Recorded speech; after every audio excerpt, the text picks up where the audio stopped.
Voilà, frères et sœurs, d'abord, un Boker Tov, une magnifique matinée. Il faisait 3 degrés ce matin, il faisait doux, il faisait bon. Petite gelée blanche, comme je les aime. Espérons qu'il ne pleuvra pas trop aujourd'hui. Alors, de quoi je vais vous parler aujourd'hui? Ben, c'est toujours tiré de la paracha de Vaïeri. Parce qu'au bout de toutes ces tribulations-là, ben, Yaakov a bien mérité de passer le restant de ses jours dans la paix et dans la tranquillité.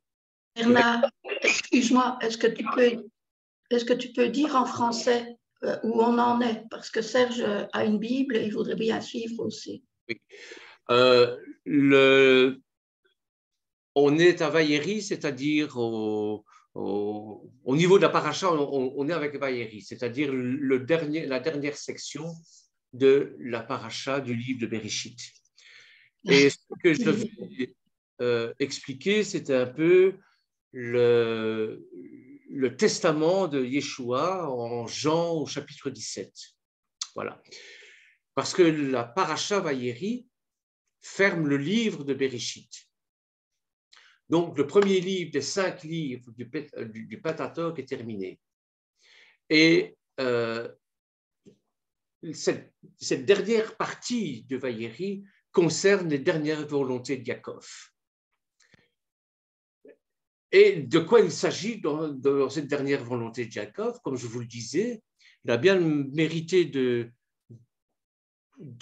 passer le restant de ses jours dans la tranquillité, avec toutes les tribulations qu'il a connues. Eh bien, il a constitué les 12 tribus, il a constitué son peuple, le peuple d'Israël, il a constitué aussi une âme peuple. Mais ça, on expliquera certainement avec Shemot. Cette âme très particulière qui est une matrice qui va faire naître le Mashiach.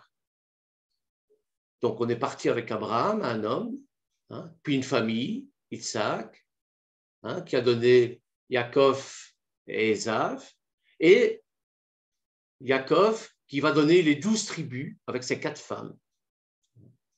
Et le point culminant de cette paracha, c'est bien sûr la bénédiction de Yaakov à ses fils et à ses petits-fils. Et on va faire un petit saut, bien sûr, dans la Brit Hadasha, parce que dans la Torah, il nous est dit que à chaque fin de vie d'un personnage important comme Abraham, comme Yaakov, comme par la suite David, eh bien, il y a une transmission qui va se faire. Et ça va se faire sous forme de bénédiction, généralement. Et dans la Brit Hadasha, ça va être pareil. Au moment où Yeshua va se sentir partir, va sentir qu'il va mourir sur terre, eh bien, il va léguer une transmission, il va léguer quelque chose en héritage, il va nous donner quelque chose en héritage. Et chacun des personnages a exprimé ses dernières volontés.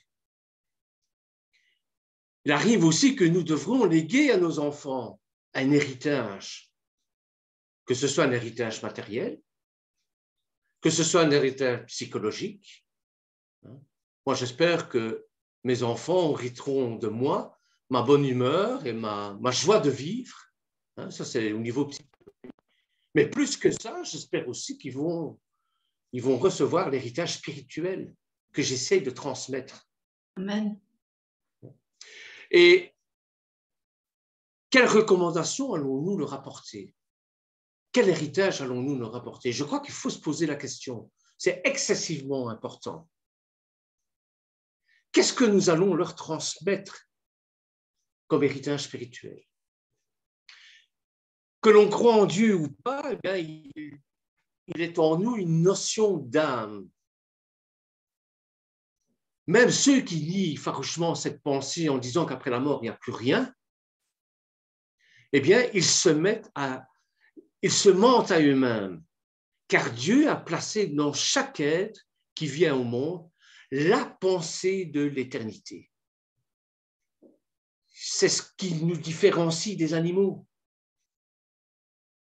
C'est-à-dire qu'il y a cette notion de pensée d'éternité.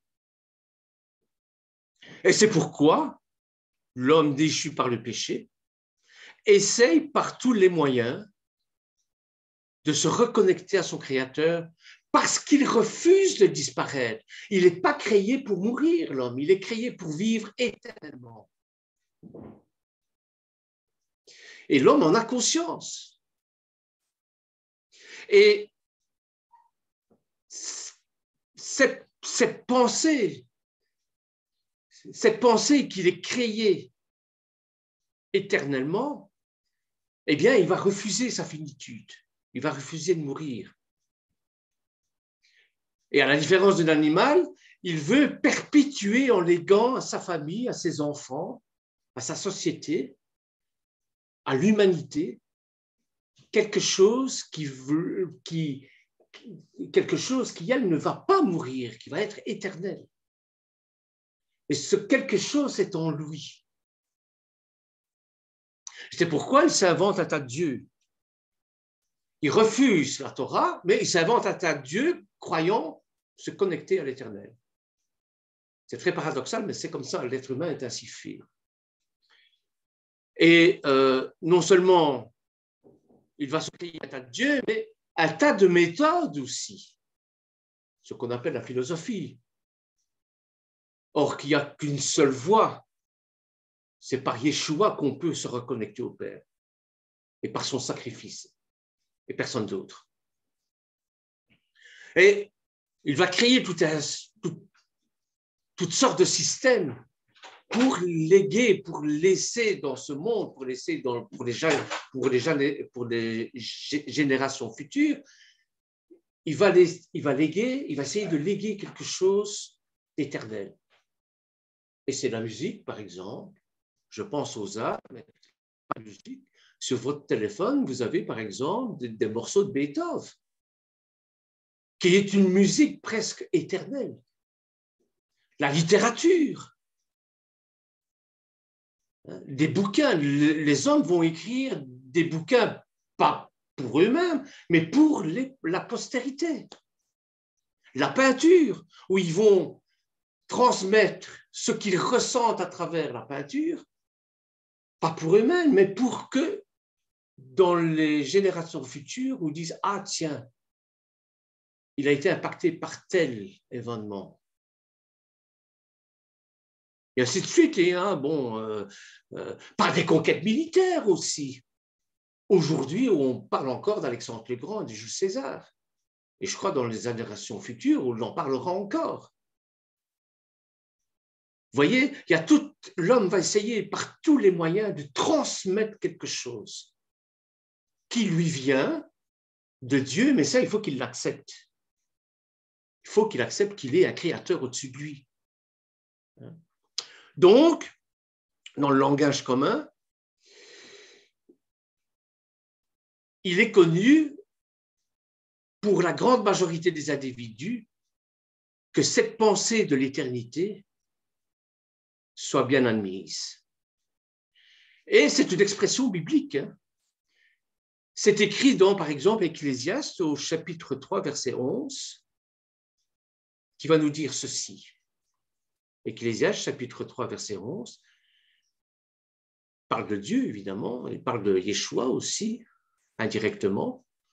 Il fait toutes choses bonnes en son temps, mais il a mis dans le cœur la pensée de l'éternité. Et c'est de là que je tiens cette notion de pensée de l'éternité. Il fait toutes choses bonnes en son temps. Il a aussi donné aux êtres humains une conscience de l'éternité. Voilà la différence entre l'animal et l'homme. L'homme qu'on peut biologiquement comparer à un animal, c'est un grand singe. Il se comporte comme un grand singe en tout cas. Mais il a quelque chose en plus, il a cette notion d'éternité en lui, que le grand singe n'a pas. Les animaux viennent au monde, mangent, boivent, se reproduisent et meurent. L'être humain a quelque chose de plus, en plus. On fait souvent l'erreur de penser que le livre de l'Ecclésiaste est le nom d'un personnage. Or, l'Ecclésiaste, c'est un titre. Il signifie, Ecclésiaste vient de Ecclésia. Ecclésia vient de Keila. Ecclésiaste en grec, Keila, c'est en hébreu, et ça veut dire une assemblée. Donc l'Ecclésiaste, c'est un titre attribué au roi Salomon qui s'adresse à l'assemblée des fidèles, à l'assemblée, à son peuple, à la foule, qui s'adresse à celui qui rassemble aussi. Alors cette pensée d'éternité, elle est rendue pudiquement dans Bereshit au chapitre 47, verset 29. Et regardez comment c'est rendu d'une manière très solennelle. Donc justement, dans Bereshit, chapitre 47, verset 29, lors justement de cette célèbre bénédiction. Lorsqu'Israël approcha du moment de sa mort, ici on parle de la mort d'Israël, on ne parle pas de la mort de Jacob. Vous connaissez la différence maintenant entre Jacob et Israël. Bon. Lorsqu'Israël approcha du moment de sa mort, il appela son fils Joseph et lui dit, « Si j'ai trouvé grâce à tes yeux, mais je te prie ta main sous ma cuisse et use envers moi de bonté et de fidélité. N'enterre pas, ne m'enterre pas en Égypte. » Il faut faire un petit tour en arrière et voir en Genèse, au chapitre 17, verset 11, parce que ça a un rapport avec la Brit Mila. Beaucoup de questions se posent, pourquoi on doit se faire circoncire? Parce que, bon, à l'heure d'aujourd'hui, on a un peu perdu le sens, au point même que certains juifs aux États-Unis ont monté une sorte de mouvement anti-circoncision. Pourtant, ce sont des juifs, en disant que c'est une barbarie. C'est une atteinte à l'intégrité du corps humain. Bon, évidemment, moi je les invite à se replonger dans la Torah et à redécouvrir le sens de la Brit Mila. Et lorsqu'on a cette description en Bereshit au chapitre 47, verset 29, ça a un rapport avec la Brit Mila, puisque dans le langage d'aujourd'hui, qu'est-ce que Yaakov demande? Eh bien, que Joseph prenne le sexe de son père et fasse un serment. C'est ça que ça veut dire. C'est dit d'une manière très pudique, bien sûr. Donc, c'est pour vous montrer l'importance de la sexualité et de la Brit Mila à ce niveau-là. Mais bon, je ne vais pas faire un cours de sexologie ici, ce n'est pas le but. Mais regardez au chapitre 17, revenons à cette Brit Mila, à cette circoncision. Genèse, chapitre 17, verset 10. « C'est ici mon alliance que vous garderez entre moi et vous. » Donc, la sexualité est une sorte d'alliance, puisqu'il est question de postérité aussi, vous comprenez? C'est pour ça que Yaakov demande à Joseph, par son sexe, par le sexe du père, de faire ce serment. La postérité après toi, tout mâle parmi vous sera circoncis. Vous vous circoncirez, et ce sera un signe d'alliance entre moi et vous. Il répète. Et à l'âge de 8 jours, tout mâle parmi vous sera circoncis, selon vos générations. Qu'il soit né dans la maison ou qu'il soit acquis au prix d'argent de tout fils étranger, sans appartenir à ta race. La circoncision est un rite religieux requis pour toute la descendance d'Abraham, en signe d'alliance de Dieu avec eux. Il y a énormément de passages qui en parlent. C'est bien sûr le passage 17, de 19 à 14 que je viens de citer ici. Mais dans Actes, au chapitre 7, verset 8, aussi dans la Brit Hadasha, il est question de circoncision aussi. Et Paul va parler, il va définir ce qu'est la circoncision et l'incirconcision. Maintenant, ce n'est pas parce qu'on est circoncis qu'on a d'office accès au salut. Ce n'est pas vrai, ça. Donc, la loi de Moïse reprend cette exigence dans le Lévitique au chapitre 12, versets 2 à 3. Il nous dit, Lévitique chapitre 12, versets 2 à 3, parle aux enfants d'Israël et dit, lorsqu'une femme deviendra enceinte et qu'elle enfantera un mâle, elle sera impure pendant 7 jours. On a expliqué déjà pourquoi. Elle sera impure comme autant de son indisposition menstruelle. Mais le 8e jour, l'enfant sera circoncis. Et les Juifs ont continué à pratiquer la circoncision à travers les siècles. On voit ça dans Josué, on voit ça dans Luc, chapitre 1, verset 59. On voit ça dans les Actes des Apôtres aussi, dans les lettres, en Philippiens. Donc, c'est une tradition de l'alliance qui se perpétue. La question est de savoir si l'homme doit être circoncis aujourd'hui, et ça revêt plusieurs dimensions. D'abord, il faut voir ce qu'en dit la Bible. C'est pour ça les rabbins, enfin les juifs qui montent une cabale un peu contre la circoncision, ben, je les invite à reprendre la Torah. Bon. Donc, qu'est-ce que la Bible dit au niveau de la circoncision? La Bible qui est de la parole de Dieu. Ensuite, il y a l'aspect médical. Et ensuite, il y a la vision des Talmudim Shel Yeshua, c'est-à-dire ceux qui ne sont pas juifs, est-ce qu'ils doivent absolument se faire circoncire ou pas? Et cette vision se décrit certainement le mieux en associant les deux dimensions, le spirituel et le physique. Parce que si vous faites circoncire, je parle des hommes bien sûr, si vous faites circoncire parce que vous avez un phimosis, c'est-à-dire un rétrécissement du prépuce, bon, c'est un acte chirurgical, ce n'est pas un acte spirituel. Donc il faut les deux. Il faut que ce soit à la fois spirituel et physique. Et par rapport à la dimension biblique, les non-juifs ne sont pas obligés de se faire circoncire. Et la loi reconnaît que la circoncision seule est insuffisante pour plaire à Dieu. Oui, c'est une alliance, mais ça ne vous emmène pas directement au salut. Circoncisez vos cœurs, qui va être dit dans la Torah. Non pas dans la Brit Hadasha comme beaucoup le pensent, mais déjà dans le Tanakh. En Deutéronome, au chapitre 10, verset 16. Puis, bien sûr, ça va être repris en Romains, au chapitre 2, verset 29. Mais c'est d'abord dans le Deutéronome, le Devarim. Circoncisez vos cœurs. Les œuvres de la chair ne sont d'aucune valeur pour le salut. C'est dans Galates, chapitre 2, verset 16.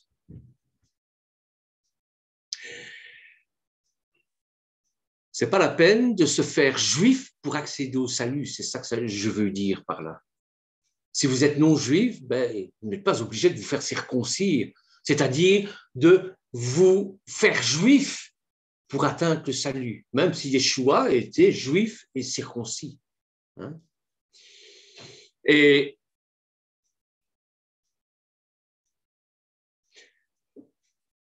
par rapport à la dimension biblique, les non-juifs ne sont pas tenus de se faire circoncire, puisqu'ils doivent avoir le cœur circoncis. C'est le plus important. Ce n'est pas la peine non plus de se greffer un prépuce si vous êtes circoncis pour devenir chrétien. Et ça, je vous renvoie à Hanouka, où il y avait des Juifs qui participaient aux Jeux olympiques, mais pour plaire aux Grecs, ben, se faisaient se recoudre un prépuce parce que c'était indécent d'avoir le gland à nu. Vous voyez, ce sont des aberrations. En Actes, au chapitre 16, verset 3, Paul a circoncis Timothée, son collaborateur, dans l'œuvre missionnaire, parce qu'il allait travailler dans la vigne, il allait travailler avec des Juifs. Et si vous ne travaillez pas avec les Juifs et que vous n'êtes pas circoncis, eh bien, vous n'êtes pas crédible pour eux.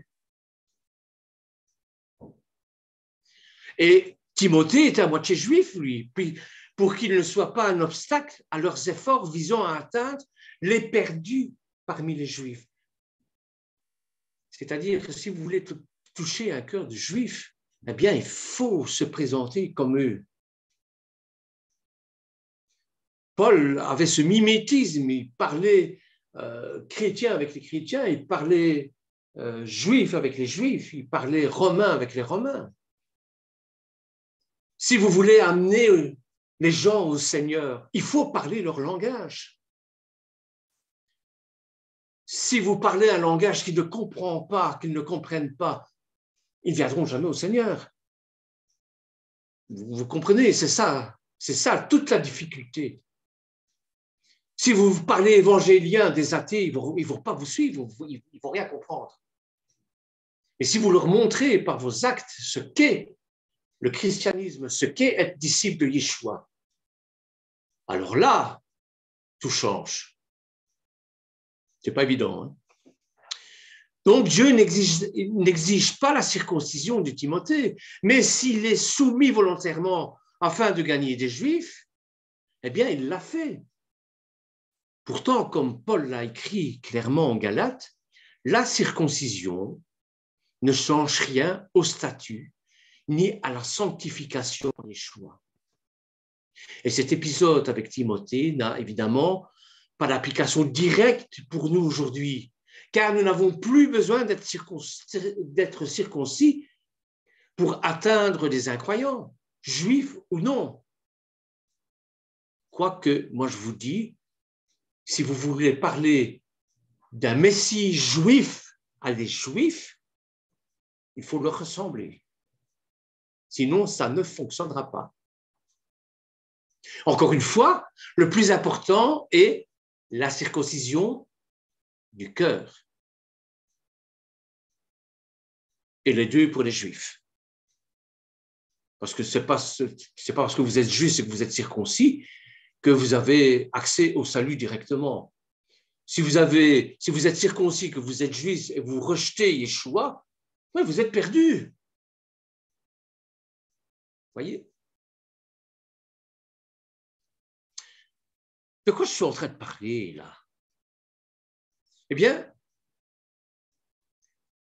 en vous parlant du fait que Joseph, en jurant sur et par le sexe de son père, et le rapport qu'il y a avec la circoncision et la conscience de l'éternité, eh bien, je vous parle de la solennité de ce qui se passe en prenant à témoin la descendance et la perpétuité de la bénédiction. Ici, du serment ou de la promesse faite à son père. Ce n'est pas une simple promesse. En Afrique, c'est un missionnaire qui m'avait raconté ça. En Afrique, lorsque le garçon ou la fille fait quelque chose de très mal, le père et la mère s'isolent dans une case et parlent à leur sexe. Ça nous paraît étrange à nous, que l'étrange coutume, mais c'est exactement ce qui se passe. Et ça prouve par l'ethnologie que la Bible, que le Tanakh est la vérité. Yaakov a créé les 12 tribus d'Israël. Soit une âme peuple, une âme individuelle, c'est toujours une notion d'éternité qui doit subsister. Par sa bénédiction, le peuple d'Israël ne périra jamais. C'est ça que ça veut dire. Selon moi, bien sûr. C'est comme ça que je l'interprète. Sinon, l'âme juive va disparaître et comment elle va disparaître? Soit par l'assimilation, une assimilation douce. Regardez ce qui s'est passé à Hanouka avec les Grecs. Soit par une assimilation forcée. La Shoah, la destruction du peuple physiquement. Amalek, qui a essayé de détruire le peuple. Vous voyez? Donc, Joseph était un juif intégré et ses enfants sont des demi-goïms. Et Joseph reproduit le modèle de son père en mettant au monde deux enfants qui ont le statut de tribu, qui ont l'âme de tribu, qui ont cette âme-là, cette âme de peuple. Et ils ont une âme peuple qui, par son essence, ne peut pas disparaître. Et c'est pour ça qu'on va ouvrir le deuxième livre, Shemot, qui veut dire les noms, parce que quand on parle d'âme peuple, on parle de nom. Vous savez à quel point le nom est excessivement important dans le judaïsme et dans le peuple de Dieu. Parce que c'est par le nom qu'on a cette âme peuple. Ce nom a quelque chose d'extraordinaire. Yeshua ne peut pas s'appeler Anatole France. Yeshua, ça veut dire Dieu sauve. C'est toute une prophétie, c'est toute une réalisation spirituelle qui se fait à travers le nom. Et vous prenez n'importe quel nom hébraïque, il a un sens prophétique. Il a ce yud ou cette lettre hébraïque qui fait que c'est une âme peuple qui ne peut pas disparaître. C'est pourquoi il prend des petits-enfants comme ses propres enfants. C'est dans chapitre 48, verset 5, lorsqu'il fait la bénédiction, qu'il croise ses mains avec Ephraïm et Manassé. Maintenant, les deux fils qui te sont nés au pays d'Égypte, avant mon arrivée vers toi en Égypte, seront à moi, l'un peuple. Ephraïm et Manassé seront à moi, comme Rouven et Shimon. Au même titre que ses propres enfants juifs, Ephraïm et Manassé, qui sont des demi-juifs, on va, par la bénédiction, leur donner cet même peuple. Je sais, ce n'est pas facile à comprendre, mais c'est ça que ça veut dire la paracha Vayeri. Pourtant, les tribus Ephraïm et Manassé vont se comporter d'une manière horrible dans l'histoire, car ils vont réintroduire l'idolâtrie au sein du peuple juif. Ce sont eux qui ont fait chuter moralement et spirituellement Israël dans l'histoire. Mais quelles que soient les chutes, l'âme essence est éternelle, parce que elle vient de Dieu. Donc l'âme de Yaakov restera toujours présente. L'étincelle divine dont parle Lorenzo souvent ne peut être déconnectée de cette âme-là. Souvenez-vous du prophète Jérémie qui nous dit que lorsque l'Éternel se souvient d'Éphraïm, il pleure. Jérémie, chapitre 31, verset 20. Jérémie, chapitre 31, verset 20. Enfin, on commence déjà au chapitre 18 jusqu'au verset 20. Regardez ce qu'il nous dit. J'entends Éphraïm qui se lamente. Tu m'as châtié. J'ai été châtié, comme un veau qui n'est pas dompté. Fais-moi revenir et je reviendrai, car tu es l'Éternel, mon Dieu.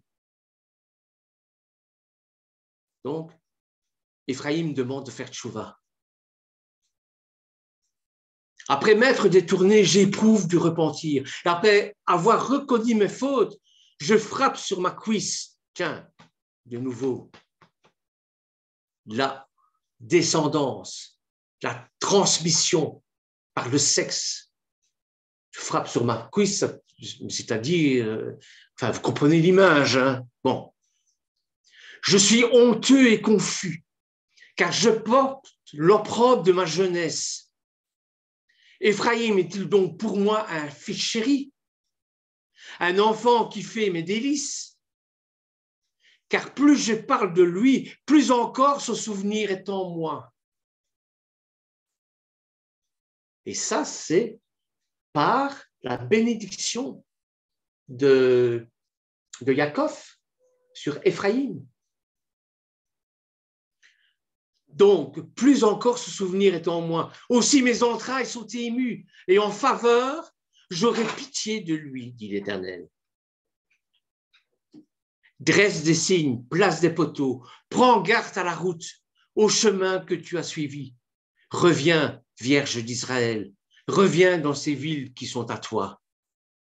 C'est magnifique, hein, ça illustre très bien ce que cette bénédiction de Yaakov sur Éphraïm et Manassé. Parce qu'Éphraïm a une âme essence, une âme de peuple qui ne peut pas mourir, malgré toutes les fautes. Il ne peut en aucun cas se déconnecter du divin.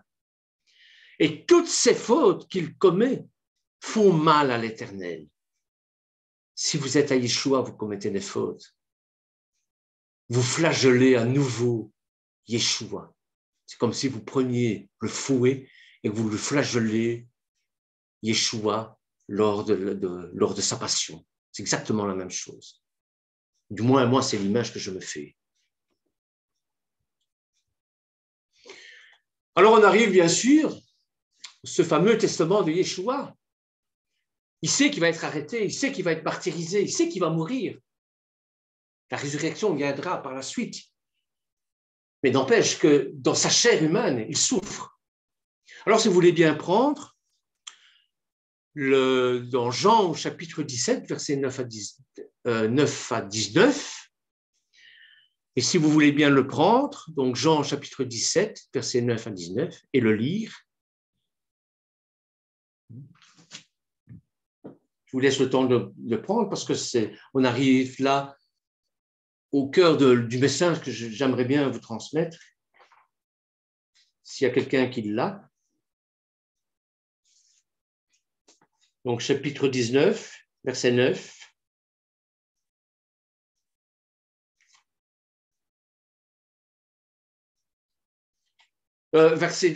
Excusez-moi. Chapitre 17, verset 9.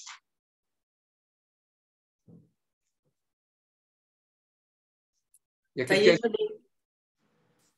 C'est pour eux que je prie. Je ne prie pas pour le monde, mais pour ceux que tu m'as donnés, parce qu'ils sont à toi. Et tout ce qui est à moi est à toi, et ce qui est à toi est à moi, et je suis glorifié en eux. Je ne suis plus dans le monde, et ils sont dans le monde, et je vais à toi, Père Saint.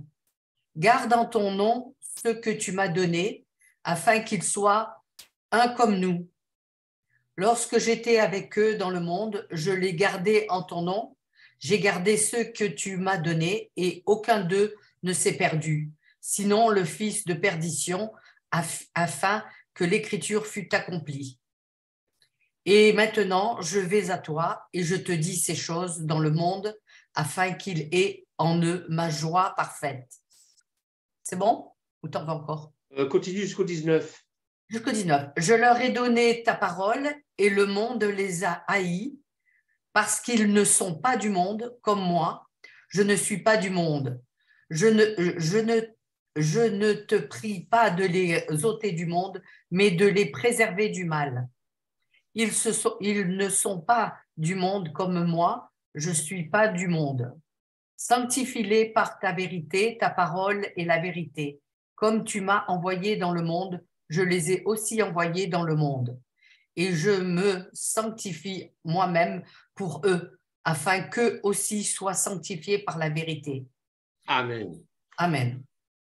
C'est des paroles excessivement puissantes, très profondes, exactement comme la bénédiction de Yaakov, exactement comme la bénédiction de David pour Salomon, exactement comme ce quelque chose dont je vous disais qu'il faut transmettre, puisque c'est un testament. Je sais bien qu'on n'aime pas beaucoup quand je parle de testament, parce que ça signifie quelque chose après la vie.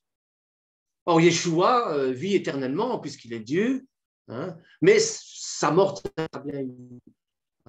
Aussi, l'âme de Jacob, comme je vous le disais, est éternelle, comme l'âme d'Abraham, je ne devrais pas dire l'âme, mais l'esprit d'Abraham et de Jacob sont toujours en vie. Donc, parler de testament, je sais que ça va faire tiquer certains, mille excuses, mais c'est pour qu'on comprenne bien ce qui se passe, cette transmission. Et le chapitre 17 de la Brit Hadasha, de la Besorat Tova, la bonne nouvelle de l'évangile de Jean, vient clôturer aussi une série de 5 chapitres, de 13 à 17. Et le plus souvent intitulé « Le discours d'adieu ». Yeshua fait ses adieux. On devrait dire l'héritage de Yeshua. Si je devais donner un terme à cette petite causerie, à ce petit message que j'essaie de vous apporter, c'est l'héritage de Yeshua, le testament de Yeshua. C'est un genre littéraire bien connu, hein, qu'on rencontre dans le Tanakh, hein, où on a des bénédictions de Yaakov au chapitre 49 de Bereshit, ou de Moshe en Deutéronome 33. Il fait ce genre d'héritage aussi, de transmission. De testament de Josué aussi, en Josué au chapitre 23. Les adieux de Shmuel, hein, en 1 Shmuel au chapitre 12. Mais il existe bien d'autres dans la littérature, le plus célèbre étant le testament des 12 patriarches, qui prétend rassembler les dernières volontés des 12 fils de Jacob, et chacun s'adressant à ses propres enfants réunis autour de lui. Rassembler les enfants autour de moi, j'ai quelque chose à leur dire, à leur transmettre, quelque chose de très important. Généralement, c'est comme ça que ça se fait. Quand on se sent partir, eh bien, on réunit toute la famille. Quand mon père était sur son lit agonisant, il allait mourir d'un instant à l'autre, eh bien, le médecin nous a dit réunissez la famille pour qu'ils puissent, entre guillemets, vous bénir. Ça, il ne me l'a pas dit parce que je ne connais pas le médecin. Hein, mais nous bénir, mais aussi nous transmettre les dernières volontés. Donc, on va rassembler les familles autour de la personne qui va partir de cette terre, puisque nous ne sommes qu'en transition, vous savez bien, hein, et les dernières volontés vont être dites, vont être données. Et le livre des Actes des Apôtres connaît un document similaire avec le discours d'adieu de Paul aux anciens d'Éphèse. Vous verrez ça au chapitre 20, versets 17 à 38. Donc, c'est courant. Ça pour dire que l'auteur des évangiles de Jean ne prétend nullement que la veille de Pâques, de la Pâque, au moment où Yeshua lave les pieds de ses disciples, il aura tenu tous ses discours. Non. Mais entre le lavement des pieds, moment très symbolique, très fort de sens, l'accueil mutuel, le rassemblement, le service, tout ça est réuni dans ce lavement des pieds. Et l'arrestation de Yeshua au chapitre 18 de Jean, il place comme un condensé de ce qui pour lui est le message de Yeshua, le message important. Thème du service, thème de l'amour, thème de la relation, thème de la Roua Kodesh, de sa glorification, thème du monde. Les discours parlent de ce triangle constitué par le Père, le Fils et les disciples. Par le Père, le Fils et nous. Il parle de la situation des disciples dans le monde et de la Roua Kodesh, de l'Esprit Saint, qui leur révèle la vérité. Puis change de ton. On passe de l'enseignement à la prière, comme Jacob fait. Et ça, c'est tout le chapitre 17 que je vous invite à lire. Avec ces trois parties, le Père manifeste la gloire de son Fils, afin que le Fils manifeste la gloire de son Père. Écoutez-moi, il m'a fallu des siècles, j'exagère, mais il m'a fallu, et encore maintenant, j'ai du mal à comprendre. D'abord, ce qu'est la gloire du Fils qui est le miroir, le reflet du Père, et le Père qui est le reflet du Fils. Eben, la pierre en hébreu. Eben, c'est Af plus Ben, Père plus Fils, dont leur union est solide comme le roc. C'est ça que ça veut dire. Disons qu'il s'agit de la prière de Yeshua par lui-même, au moment d'entrer dans l'ultime phase de sa mission. Et puis vient la prière de Yeshua pour les disciples. Je te prie pour eux, verset 9. Je te prie pour eux. Et la prière pour ceux qui croiront. Pour les gens à venir, pour nos enfants spirituels, qui grâce à vous, qui allez leur planter la petite graine, vont croire. Et s'ils croient, d'autres croiront, et ainsi de suite. Donc, Yeshua prie pour tous ces gens-là à venir, de la postérité. Qu'on appelle aussi la prière sacerdotale. Ainsi, comme la prière du grand prêtre qui se tient devant l'Éternel pour intercéder pour le peuple, mais simultanément, la méditation sur le mystère de Yeshua et la place du disciple dans le monde. Et c'est avec cette méditation que j'aimerais vous rendre, que je voudrais apporter ce message. On va le faire en 3 temps. Je vais regarder l'heure, si j'ai le temps, 11h51. Donc, sous 3 titres, on peut disséquer cette prière de Yeshua, hein, cette méditation sur cette prière de Yeshua, en 3 phases. Il y a d'abord la communion. Il y a la joie. Yeshua ne va pas pleurer. Hein, et la présence des témoins. Tous ces apôtres seront réunis. Bon, c'est important. La communion et la joie, par exemple. Eh bien, ce triangle formé par le Père, le Fils et les disciples, ce triangle, le côté qui relie le Père et le Fils semble évident, mais il est essentiel pour ce qui suit la gloire du Fils et la gloire du Père. La gloire du Fils, la gloire du Père. Ou la gloire du Père à travers le Fils. Et le Père qui glorifie son Fils. Mais de quelle gloire il s'agit ici? C'est qui se manifeste quand l'heure est venue, quand Yeshua va accomplir l'œuvre du Père, celle pour laquelle il est venu, se donner lui-même en rançon, se donner lui-même pour le péché. Ce n'est pas les hommes qui vont le faire mourir, ce n'est pas le Père qui va le faire mourir, c'est lui qui va se donner pour notre rédemption.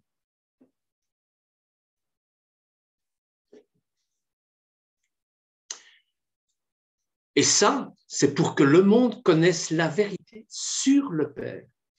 Il n'y a qu'Yeshua qui connaît la vérité sur le Père. Il n'y a que le Père qui connaît Yeshua. nous ne pouvons pas dire que nous connaissons Yeshua. Parce que nous ne connaissons pas Dieu. Mais c'est lui, c'est Yeshua qui nous amène au Père. Cette vérité qui irrigue toute l'écriture sainte, tout le Tanakh, toute la Bible, toute la révélation du peuple juif, et à travers toute son histoire, un Dieu qui se donne comme Dieu de l'amour, du pardon et de la joie. La prière de Yeshua, ces moments qui jalonnent l'évangile où il se retire à l'écart, dans la paix ou la souffrance, dépend, dans la lutte contre ce qui pourrait l'écarter de la volonté du Père. Que ta volonté soit faite. La prière de Yeshua dit cette communion intime entre le Père et le Fils. Et la joie qu'il en ressent, cette joie qui est manifestée par l'Esprit, la Roua HaKodesh. Mais l'extraordinaire de ce discours d'adieu, frères et sœurs, c'est qu'il établit non seulement une même relation de communion entre le Fils et les disciples, mais entre le Père et les disciples. Que ma gloire, qui est la gloire du Père, se manifeste en eux. Que l'unité du Père et du Fils soit leur unité, donnée par la bénédiction du Père aux disciples, comme Yaakov a fait avec ses fils. Que ma joie, dit Yeshua, que ma joie d'être dans cette intimité avec le Père soit votre joie.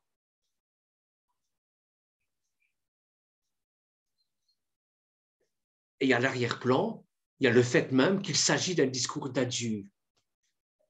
Il y a les souffrances à venir, les trahisons, les reniements, aucune protection particulière, mais une communion profonde, un amour fraternel, inaltérable, source de joie complète. C'est ça l'âme essence, c'est ça l'âme juive.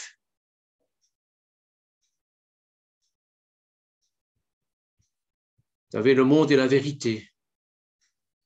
Deux dimensions de cette méditation que Yeshua souhaite que nous faisions nôtre.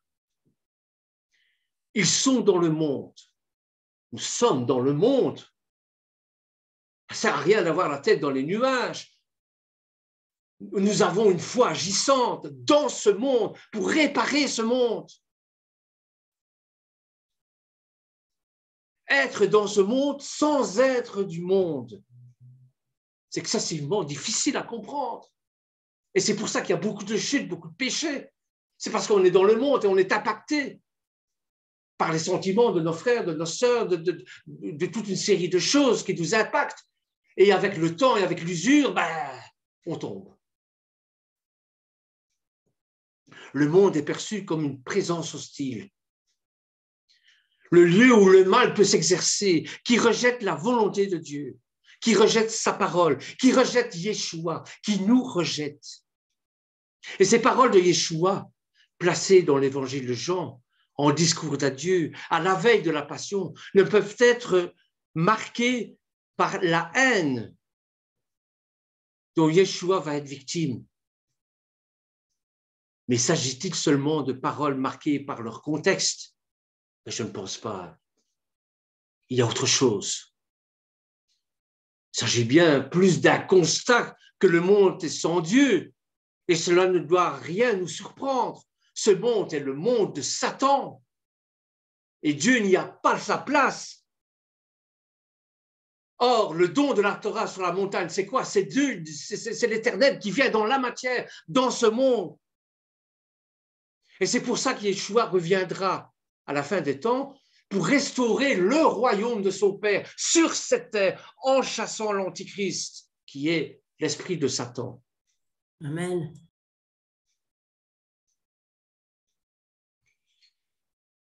Dieu a remis entre les mains des hommes, si je peux m'exprimer ainsi, car certains préféraient ne même pas mentionner ce fondement d'un Big Bang divin. L'Éternel a donc remis entre les mains des hommes la responsabilité du monde, la réparation du monde. Nous sommes autonomes dans la gestion de la planète Terre et de son humanité. Nous sommes responsables. Le langage des croyants cherche souvent à réintroduire Dieu, mais ce langage ne résiste pas à l'analyse. À moins de faire de Dieu celui qui agit quand cela va bien, les hommes, et se ferme les yeux quand tout va mal. Et je pense ici, au jour de la célébration du 8 mai 1945, ferait-on de Dieu celui qui aurait permis la victoire des uns et la défaite des autres? Le Dieu qui bénirait la paix, alors que de l'autre côté de la Méditerranée se déroule même ce jour-là, le massacre de Sétif, par exemple. Et de l'autre côté de la Terre se poursuivrait la guerre entre les États-Unis et le Japon. Je parle de 1945, mais on peut transposer ça encore aujourd'hui avec l'Ukraine, l'URSS, l'Europe, la Russie, Israël. Est-ce que l'Éternel se réjouit lorsque les Juifs ont remporté la victoire au détriment du peuple arabe, du peuple palestinien? Ou est-ce que Dieu pleure avec les Palestiniens aussi? Non, les Talmudim, Shel Yeshua, les disciples de Yeshua, sont dans ce monde sans Dieu pour exercer leur responsabilité humaine de gestionnaire de ce monde. Une voix crie dans le désert, aplanissez les montagnes, déblayez les sentiers pour que le Fils de l'homme, pour que Yeshua puisse venir, aspirant comme tous à plus de justice et de paix, bien sûr. Dieu, tout est dans sa main. Amen. C'est les ficelles.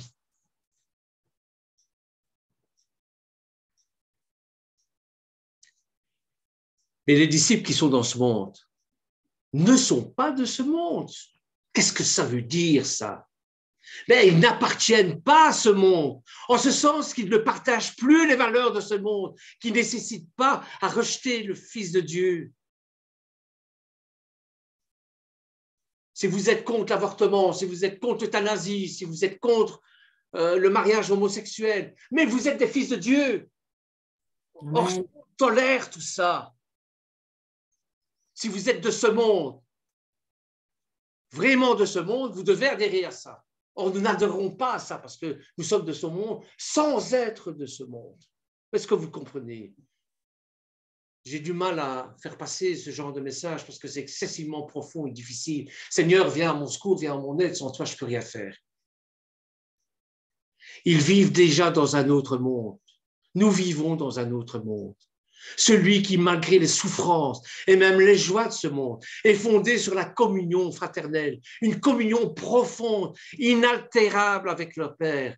Et Ben, Av plus Ben, dont l'amour est solide comme le roc, comme la pierre. Cette communion avec le Père, c'est ça la vérité. C'est ça la Roi Kodesh, qui cimente le Père et le Fils.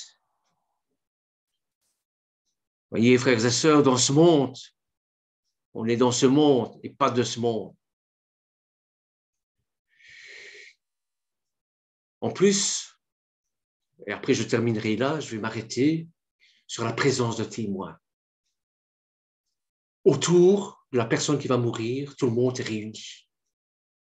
À quel point c'est important le témoignage, être témoin de cet événement majeur d'une vie, de quelqu'un qui n'est que de passage et qui va rejoindre le Père. Ce défi d'être dedans sans être de le monde, eh bien les chrétiens le vivent aujourd'hui comme hier, avec comme première attitude, et je devrais dire comme première tentation, celle du retrait du monde, qui peut prendre plusieurs formes. Hein. Je pense aux moines, par exemple, aux moines, que je respecte beaucoup, hein, aux moines qui se retirent dans des clôtures, dans des monastères, pour prier. Le rôle, c'est de prier pour le monde. Ils se sont retirés du monde carrément. Nous avons une autre vision. Nous avons une foi agissante, c'est-à-dire, oui, nous prions, mais nous restons dans le monde. Comme Yeshua nous l'a demandé.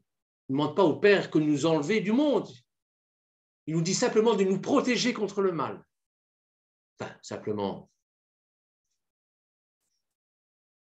Donc, vivre à l'intérieur d'une clôture en soi, prétendant avoir trouvé la règle de vie en tout point conforme à la volonté de Dieu et priant pour ce monde dont on prétend ne pas être. Ce n'est pas comme ça que je vois les choses, je suis désolé. La réforme protestante a récusé ce retrait du monde. Et tout d'abord parce qu'elle est une illusion. Vous ne pouvez pas être dans l'éternité maintenant, puisque vous êtes toujours dans le monde. Vous devez manger pour subvenir à vos besoins. Alors, comme s'il est possible de ne pas être dans ce monde avec ses contradictions. Tout à la fois parmi les vierges folles et les vierges sages. Vous rencontrez ce genre de gens autour de vous. Comme il nous faut lire cette parabole du royaume, le monachisme, je parle des moines ici, hein, n'a de sens que s'il se sait et est vécu pleinement solidaire de ce monde. Il y a des mouvements religieux qui sont dans le monde, qui travaillent dans le monde, mais qui vivent en communauté. Ça existe, que ce soit chez les catholiques, chez les protestants, chez les orthodoxes. Mais il est une tentation plus contemporaine et tout aussi pernicieuse qui consiste à faire de notre foi une affaire toute privée. Comme si nous vivions deux vies séparées, celui du monde avec ses compromissions, ses règles, ses combats pour la liberté et notre vie de foi, enfermée dans nos lieux de culte ou nos chambres pour prier. Ce n'est pas comme ça que je vois les choses. On n'a pas de vie. On n'a pas une vie avec le monde et une vie au culte, au temple, à la synagogue, à l'église. On n'est plus à la synagogue, on n'est plus parce qu'on est dans le monde. Non. C'est un peu ce que je reproche avec toutes les nuances que vous pouvez imaginer. À l'Havdalah, lorsque le Shabbat, qui est un moment d'éternité pour les Juifs, eh bien, le samedi soir, on fait l'Havdalah, c'est-à-dire on revient dans le monde parce qu'on s'est coupé du monde. Eh bien, le Shabbat, ça se passe en famille, ça se passe dans le monde aussi. Vous comprenez? Ne faisons pas la prière de Yeshua pour ses disciples une prière inutile. Il ne prie pas pour eux pour qu'ils vivent en retrait du monde, mais bien parce qu'il y veut bien présent dans ce monde. Et c'est ce qu'on appelle en hébreu le tikkun olam, la réparation du monde. Comme ses envoyés, comme ses témoins. Ils vont envoyer deux par deux. Ben c'est ça, être témoin. Et nos chambres ou nos lieux de culte ne peuvent être des lieux de cette présence, de ce témoignage, lieux de retraite provisoire, lieux d'écoute, lieux de méditation, lieux de prière, lieux de louange et de partage. Oui, pour se ressourcer, oui. Mais après, il faut aller au turbin, il faut rentrer dans le monde.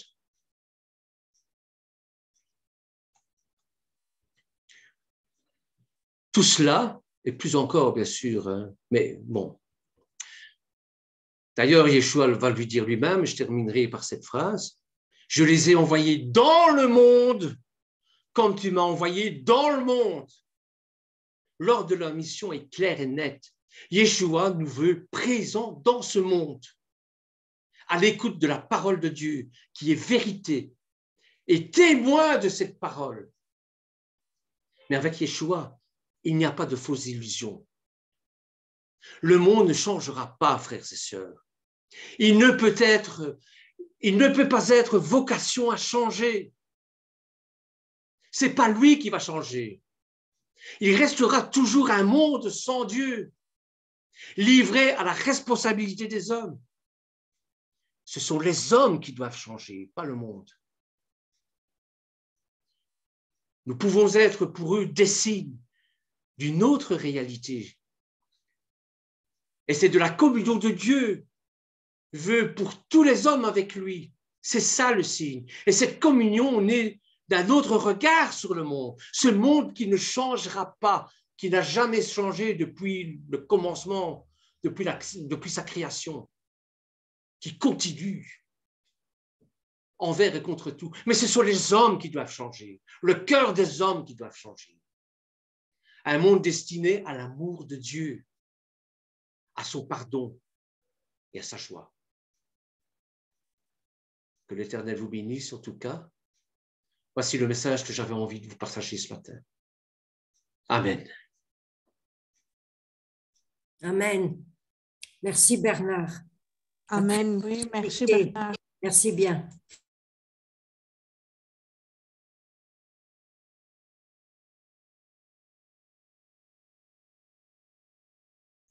Si vous avez des commentaires pour enrichir ce que je viens de dire, vous êtes les bienvenus, bien sûr.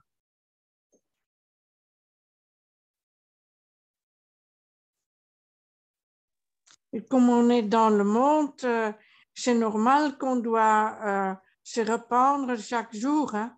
Bien sûr, bien sûr. Parce que on pêche chaque jour. Hein? Amen. Amen. Et vaut mieux quelqu'un qui se repentit, une seule personne qui se repentit, que 10 justes sous le regard de l'Éternel. Parce que les justes n'ont pas besoin de se repentir. Mais la valeur d'une personne qui se repentit est 100 fois supérieure à 10 000 justes aux yeux de l'Éternel. Alors repentons-nous sincèrement. Oui, amen. Amen.